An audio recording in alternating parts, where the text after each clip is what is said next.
Rescue vessels carrying survivors to the Greek port of Kalamata arrived throughout the day as authorities struggled to assess the scope of an emerging disaster.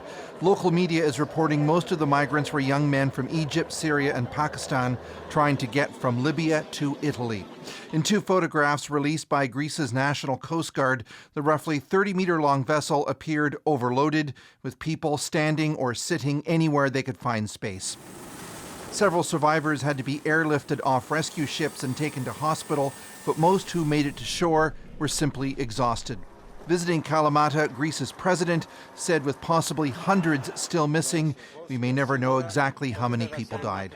The mayor of Kalamata said his city is sadly too accustomed to such tragedies, and his town has responded with shelter, clothing, and help.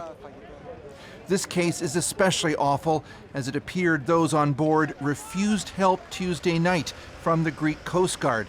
This UN refugee agency official says many migrants seem to believe their chances of staying in Europe improve if they avoid Greece. They only want to go to Italy because they feel that they will get better protection in Italy, or that from Italy they will be able to vanish more easily within the European Union.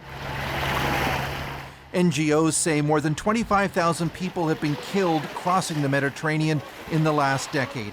European nations have bickered over who pays for rescues and who should take in the illegal arrivals. An agreement was signed earlier this month to share costs and speed up asylum procedures, but human rights advocates are doubtful it will help much. Instead of providing legal channels and safe passages, EU more and more closes its borders.